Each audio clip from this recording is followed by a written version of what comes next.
오늘 우리에게 주시는 하나님의 말씀은 골로새서 1장 9절에서 20절 말씀입니다. 이로써 우리도 듣던 날부터 너희를 위하여 기도하기를 그치지 아니하고 구하노니 너희로 하여금 모든 신령한 지혜와 총명에 하나님의 뜻을 아는 것으로 채우게 하시고 주께 합당하게 행하여 범사에 기쁘시게 하고 모든 선한 일에 열매를 맺게 하시며 하나님을 아는 것에 자라게 하시고 그의 영광의 힘을 따라 모든 능력으로 능하게 하시며 기쁨으로 모든 견딤과 오래 참음에 이르게 하시고 우리로 하여금 빛 가운데서 성도의 기업의 부분을 얻기에 합당하게 하신 아버지께 감사하게 하시기를 원하노라.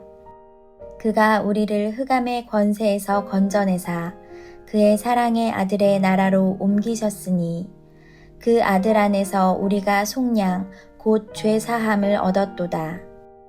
그는 보이지 아니하는 하나님의 형상이시요 모든 피조물보다 먼저 나신 이시니 만물이 그에게서 창조되되 하늘과 땅에서 보이는 것들과 보이지 않는 것들과 혹은 왕권들이나 주권들이나 통치자들이나 권세들이나 만물이 다 그로 말미암고 그를 위하여 창조되었고 또한 그가 만물보다 먼저 계시고 만물이 그 안에 함께 섰느니라. 그는 몸인 교회의 머리시라. 그가 근본이시요 죽은 자들 가운데서 먼저 나신 이시니 이는 친히 만물의 으뜸이 되려 하심이요 아버지께서는 모든 충만으로 예수 안에 거하게 하시고 그의 십자가의 피로 화평을 이루사 만물 곧 땅에 있는 것들이나 하늘에 있는 것들이 그로 말미암아 자기와 화목하게 되기를 기뻐하심이라.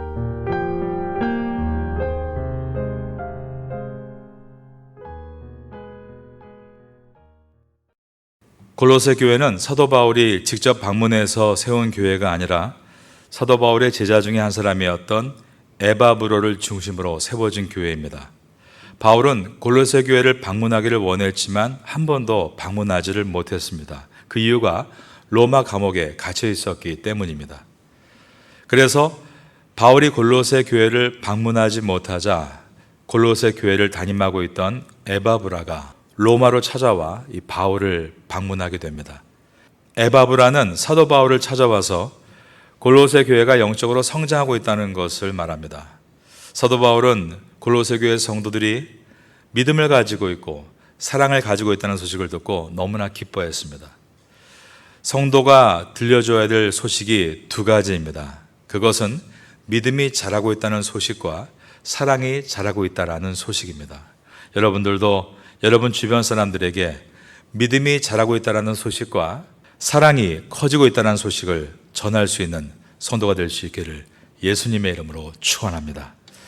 사도 바울이 에바브라를 통해서 골로새 교회 성도 소식을 듣고 기뻐하고 감사했던 이유가 이처럼 그들에게 믿음이 자라고 사랑이 커진다는 것 때문이었고, 두 번째는 그들이 진리의 말씀인 복음을 들은 것으로 인해서 감사하다라고 했습니다.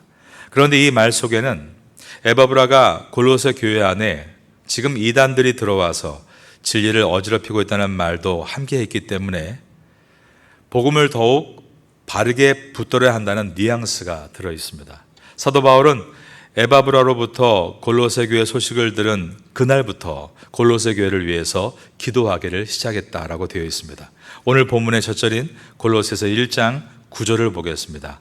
이로써 우리도 듣던 날부터 너희를 위하여 기도하기를 그치지 아니하고 구하노니 너희로 하여금 모든 신령한 지혜와 총명에 하나님의 뜻을 아는 것으로 채우게 하시고, 사도 바울이 골로새 교회를 위해서 기도한 내용은 지금 가지고 있는 믿음과 사랑이 확장되도록, 그리고 이단의 침투에서 진리를 어지럽게 하는 것에서부터 이길 수 있도록 골로새 교회 성도들이 복음을 바르게 깨닫게 해달라는 기도였습니다. 여기에서 신령한 지혜와 총명을 성경 가운데 공동 번역본은 성령께서 주시는 모든 지혜와 판단력이다라고 번역했습니다. 지혜와 총명이란 성령께서 주시는 것을 말합니다. 사도 바울은 골로새 교회 교인들을 위해서 기도하기를 성령께서 지혜와 총명을 여러분에게 부어주시기를 원합니다라고 기도했습니다. 모든 신령한 지혜와 총명에 하나님의 뜻을 아는 것으로 채우게 해 주십시오. 여기 나와 있는 이 문장은 현재 진행형입니다. 그러니까 어느 주간만 성령께서 주시는 성령과 총명으로 채워지는 것이 아니라 매주 그리고 매일 매 순간마다 성령께서 지혜와 총명으로 충만케 해달라고 기도한 것입니다. 그리고 사도 바울은 이 기도를 그치지 아니하고 구하노니라고 표현한 것처럼 이것도 현재 시제인데, 즉 사도 바울은 어느 한 주간만 골로새 교회 성도들을 위해서 기도한 것이 아니라 매주 매일 수시로 그들을 위해서 기도했다라는 뜻입니다. 이것을 통해 우리는 귀한 것을 배우게 됩니다. 그것은 우리가 타인에게 줄 수 있는 가장 좋은 선물이 중보 기도라는 것입니다. 마가복음 1장에 보면 예수님께서도 새벽 이른 미명에, 즉 동트기 전에 주 앞에 나아가 기도하셨다라고 되어 있습니다. 그리고 모든 사도들도 기도했습니다. 우리의 모든 믿음의 선배들이 기도했습니다. 여러분들은 교회의 구역 식구들을 위해서 줄 수 있는 최고의 선물이 기도인 것을 기억하시고 기도하시기 바랍니다. 여러분이 자녀들을 위해서 줄 수 있는 최고의 선물이 기도인 것을 기억하시고 기도할 수 있는 부모가 되시기를 바랍니다. 여러분이 학교에서 학교를 위해 줄 수 있는 가장 좋은 선물이 기도인 것을 기억하고 학교를 위해 중보 기도할 수 있는 학생이 되시기를 바랍니다. 기도는 성령의 지혜와 총명을 얻을 수 있는 최고의 방법이기 때문입니다. 올해 이제 마지막 한 달을 시작합니다. 여러분 모두가 기도에 힘을 쓰므로 가장 좋은 열매를 얻을 수 있게 되기를 예수님의 이름으로 축원합니다. 9절 하반절에 보면 성령의 지혜와 총명을 통해서 하나님의 뜻을 아는 것으로 채우게 된다라고 했습니다. 하나님의 뜻을 안다라는 것에서 이 안다는 근본적인 인식을 뜻합니다. 정말로 하나님을 알게 되는 것이죠. 그러면 하나님이 나를 향해 원하시는 그분의 뜻을 깨닫게 됩니다. 정말 그것을 알게 된다면 어떻게 됩니까? 그러면 하나님의 뜻에 합당하게 행하게 되는 것입니다. 즉 믿음이 생활로 나타나게 되는 것입니다. 이것은 기독교의 지식 그 자체를 목적으로 하는 것이 아니라 생활을 지향하는 것임을 우리에게 보여줍니다. 즉 우리가 하나님의 말씀을 배우고 지식을 얻는 목적은 지식 자체를 위해서가 아니라 생활로 나타내게 하기 위해서입니다. 이렇게 하나님의 뜻을 알고 하나님께 합당하게, 즉 온전하게 행하면 열매를 맺게 됩니다. 10절입니다. 주께 합당하게 행하여 범사에 기쁘시게 하고 모든 선한 일에 열매를 맺게 하시며, 그리고 나서 자라게 됩니다. 이어지는 말씀에 하나님을 아는 것에 자라게 하시고 라고 되어 있는 것입니다. 여기에도 계속해서 현재 시제가 쓰여졌습니다. 성도의 삶이 계속해서 열매를 맺어야 한다라는 뜻인 것입니다. 11절입니다. 그의 영광의 힘을 따라 모든 능력으로 능하게 하시며 기쁨으로 모든 견딤과 오래 참음에 이르게 하시고, 그의 영광의 힘을 따라, 이것은 하나님의 권능을 골로새 교인들이 체험할 수 있게 해달라는 기도입니다. 그의 영광의 힘을 따라, 사람의 힘으로는 열매를 맺을 수 없다라는 것입니다. 그러나 모든 만물의 창조주가 되시는 하나님의 영광의 힘을 따라 모든 능력으로 능하게 하시며, 그 다음 보니까 기쁨으로 모든 견딤과 오래 참음에 이르게 하시고 라고 되어 있습니다. 여러분, 하나님의 영광의 힘이란 하나님의 무한한 능력을 말합니다. 그 능력을 가지고 일할 수 있습니다. 그 능력은 예수님을 무덤에서 일으킨 능력이고 또한 그 능력은 모든 환난에서 성도를 벗어나게 할 수 있는 능력입니다. 그런데 여기서 중요한 것은 우리가 견딤과 오래 참음에 이르게 하기 위해서다라고 되어 있습니다. 여러분, 정말 성도의 능력은 어디에서 나옵니까? 바로 견디고 오래 참음에서 나옵니다. 견딘다는 것은 결국 마귀의 유혹을 물리친다는 뜻입니다. 그리고 묵묵하게 하나님의 길만을 따라 걸어간다는 뜻입니다. 그러한 견딤과 오래 참음이 있을 때 하나님의 영광의 능력, 죽음을 이기시고 모든 위기와 좌절에서 일으키시는 그 능력을 만날 수 있게 되는 것입니다. 여러분들은 신앙생활이 오래 참는 것임을 기억하시기 바랍니다. 잘 견디고 인내하심으로 하늘의 능력을 얻는 성도가 될 수 있기를 예수님의 이름으로 축원합니다. 12절입니다. 우리로 하여금 빛 가운데에서 성도의 기업의 부분을 얻기에 합당하게 하신 아버지께 감사하게 하시기를 원하노라. 여기서 기업이란 이 표현은 이스라엘 백성들이 가나안 땅에 들어갔을 때 영토를 분배받았던 것을 떠오르게 해줍니다. 그것이 옛 구약에서 육적인 기업이었다면 오늘 골로새서에서 말씀하는 이 기업은 우리의 미래 받을 영적인 기업입니다. 여기서 우리로 하여금 빛 가운데서 성도의 기업의 부분을 얻기에 합당하게 하신 하나님이라는 이 표현은 가장 충분하게 부족함이 없이 우리에게 기업을 주신다라는 뜻입니다. 누가 물었습니다. 천국은 어떤 곳입니까?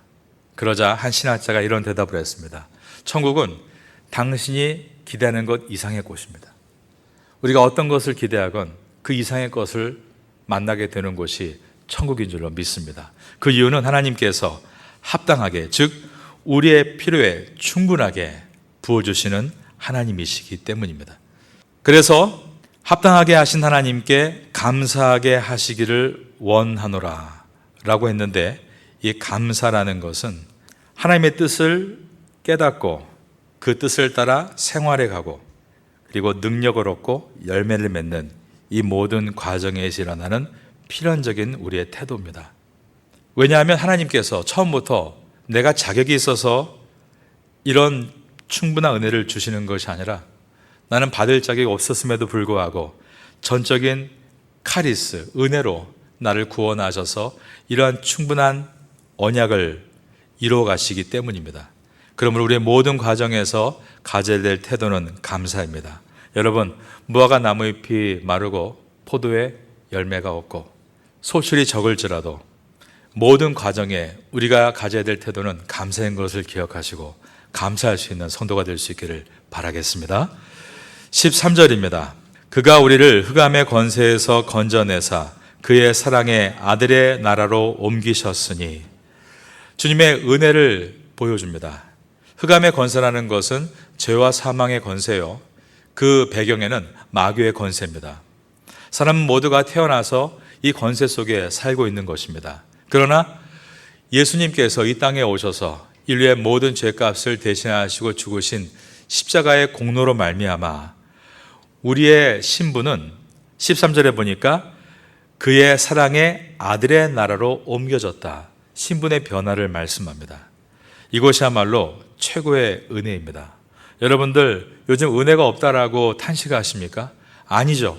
이미 여러분들은 최고의 은혜를 오늘도 갖고 있는 것입니다. 그것은 우리가 더 이상 죄와 사망의 권세의 자녀가 아니라 우리의 신분이 하나님 아들의 나라의 시민으로 옮겨졌기 때문입니다. 하나님 아들의 나라로 옮겨졌다. 이것을 꼭 종말론적으로 마지막 어떤 영토적인 의미라기보다 지금 바울은 골로새 교인들의 마음속을 얘기하고 있습니다.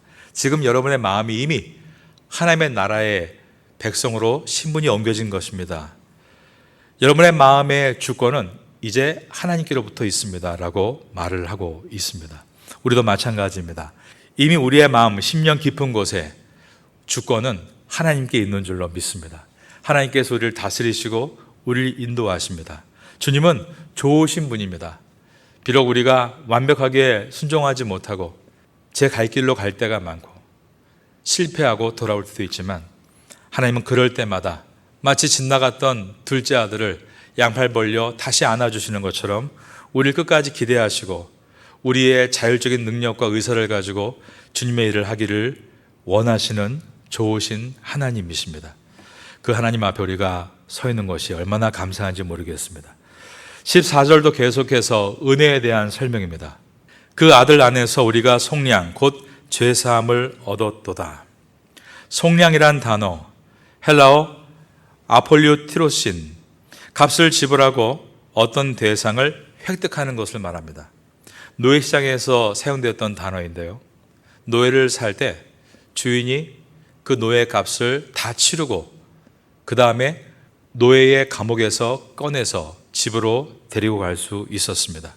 예수님은 주인으로서 우리를 종으로 사신 것이 아니라 예수님은 어린 양으로 우리의 죄를 위해 십자가에 죽으심으로 우리의 죄값을 치르셨습니다. 15절입니다. 그는 보이지 아니하는 하나님의 형상이요 모든 피조물보다 먼저 나신 이니. 여기서 보이지 아니하시는 하나님의 형상에 대해서 예수님의 손과 발이 바로 하나님의 형상이다라고 오해하면 안 됩니다. 여기서 보이지 아니하는 하나님의 형상이라는 뜻은 하나님의 본질이다라는 뜻입니다. 그래서 예수님께서도 말씀하기를 나를 본 자는 아버지를 보았다라고 하셨을 때 그것은 하나님 아버지가 지금 나와 같이 눈이 있고 귀가 있다, 입술이 있다라는 것이 아니라 바로 내가 하나님의 본질을 보여주고 있다라는 뜻이었습니다. 15절 중반에 보면 모든 피조물보다 먼저 나신 이시니라고 되어 있습니다. 이것은 예수님께서 천지를 창조하신 하나님이시다라는 뜻입니다. 우리가 믿는 기독교는 삼위일체의 하나님을 믿는 것입니다.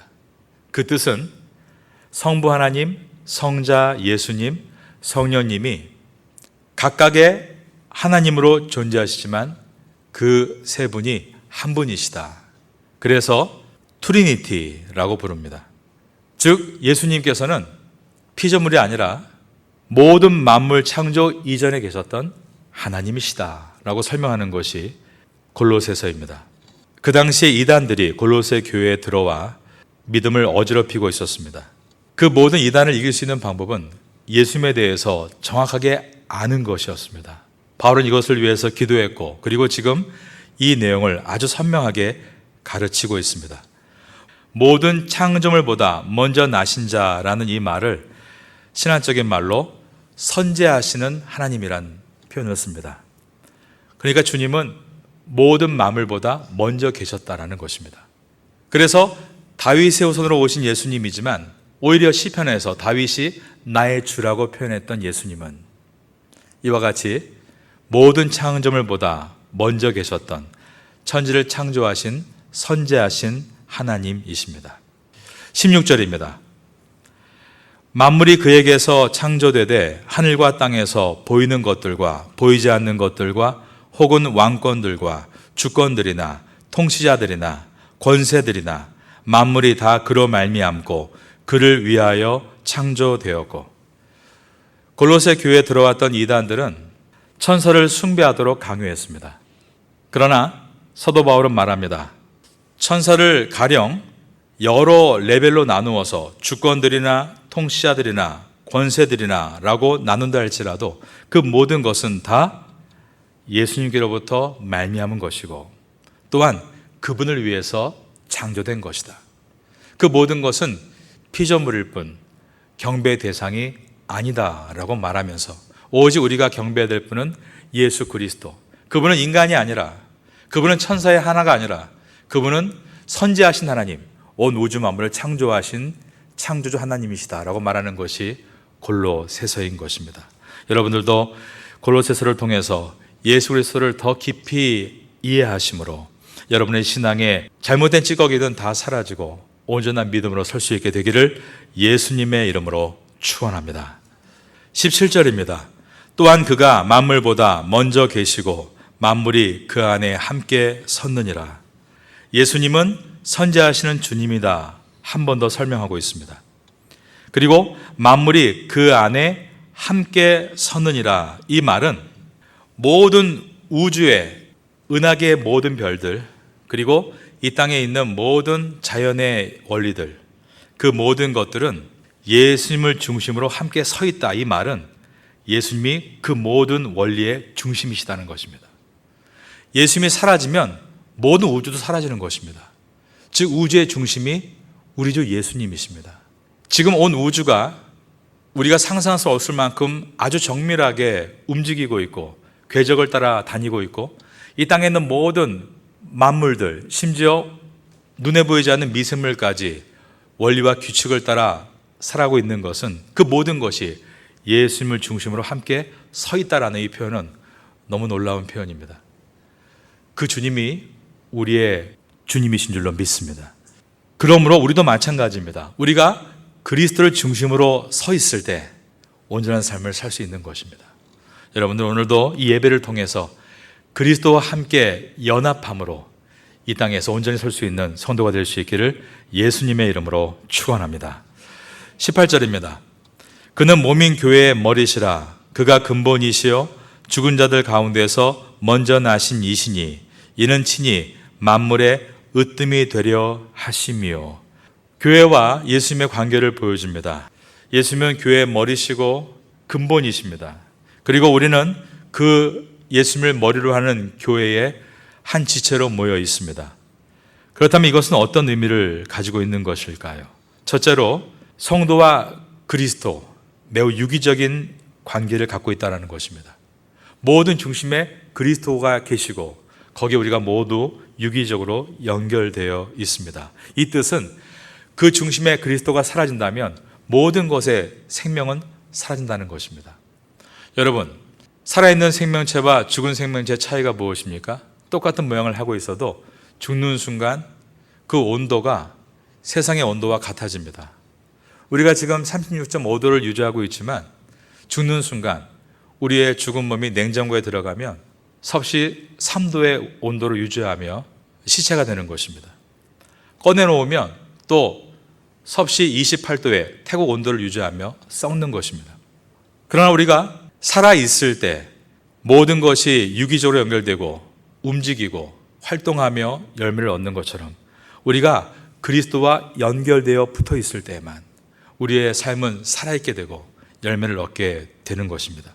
두 번째 의미는 그리스도가 교회의 머리시다라는 뜻은 주권적 의미를 갖고 있습니다. 즉 우리 모두가 그분의 주권에 순종하며 나아가야 되는 것이다. 여러분, 교회의 결정권자는 우리 주님이신 줄로 믿습니다. 그러므로 결정이 안 될 때는 함께 엎드려 기도해야 합니다.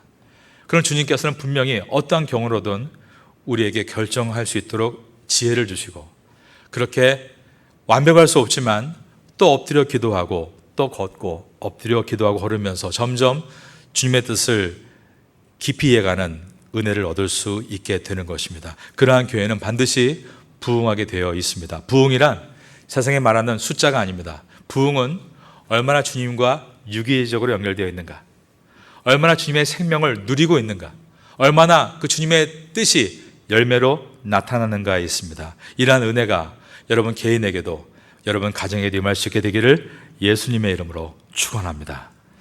19절입니다.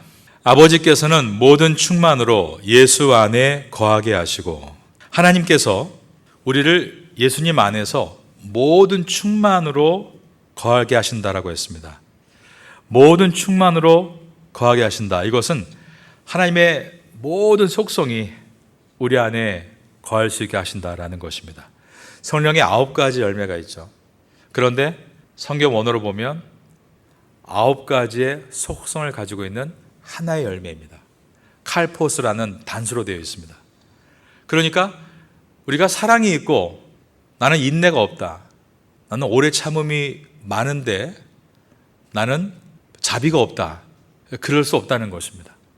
하나님의 모든 충만하심이 우리에게 임하는 사건, 그것이 바로 예수님 안에 살고 있는 성도의 모습입니다. 여러분들 이 은혜를 사모하시고 하나님의 모든 속성이 여러분 안에 열매로 나타날 수 있기를 바라겠습니다. 마지막 절 20절을 보겠습니다. 그의 십자가의 피로 화평을 이루사 만물 곧 땅에 있는 것들이나 하늘에 있는 것들이 그로 말미암아 자기와 화목하게 되기를 기뻐하심이라. 예수님의 희생으로 인해서 우리가 화평을 이루었다라고 되어 있습니다. 그의 십자가의 피로 화평을 이루사. 이 표현은 무제한적이라는 표현이 들어 있습니다. 즉 그저 나와 주님과의 1대1의 문제가 아닙니다. 우리 모든 가족이 포함되어 있고 우리의 모든 열방에 포함되어 있고, 아니 온 우주에 평화가 왔다는 뜻입니다. 그러므로 주님이 오신 이전과 오신 이후의 상태는 시간이 갈라질 만큼 놀라운 일입니다. 그래서 그때로부터 예수 믿는 성도가 자기만 은혜 받고 끝나는 시대가 아니라, 그리고 하나님 믿는 성민 이스라엘로 끝나는 것이 아니라 예수 믿는 사람을 통하여서 가족이 변화되고 사회가 변화되고 도시가 바뀌고 나라가 새로워지는 은혜를 얻게 된 것은 하나님의 그 화해의 은혜는 무제한이기 때문입니다. 그러니 여러분, 내가 약하다고 해서, 내가 부족하다고 해서 너무 걱정하지 마십시오. 여러분을 주님의 자녀로 선택하시고 그 화해를 선포하신 하나님의 능력은 무한한 능력입니다. 우리가 이 태국 땅에 사는 것이 복이란 이유가 바로 여기에 있습니다. 말씀을 잘 깨닫고 그 은혜에 감격하며 반응하며 살아갈 때 나의 구원으로 끝나지 않고 이 무제한 효력이 우리 가정에게도 우리 사회에게도 뻗어나가게 되는 것입니다. 사도 바울은 이와 같은 담대한 마음으로 골로새 교회를 위해서 기도했습니다. 우리가 우리 주변에 있는 사람에게 줄 수 있는 가장 큰 선물은 기도입니다. 중보기도가 가장 위대한 능력이 되는 것입니다. 이제 남은 올해 한 달 동안 무엇보다 기도를 놓치지 마시고 바쁘다 바빠 헛된 것에 분주하지 말고 바쁜 일을 하고 부지런히 일을 하되 여러분의 기도 시간을 잘 확보하고 여러분 개인뿐 아니라 중보의 기도를 온전하게 이루어 가심으로 올 한 해의 주님의 귀한 뜻을 다 이루어낼 수 있는 선도가 될 수 있기를 마지막으로 예수님의 이름으로 축원합니다.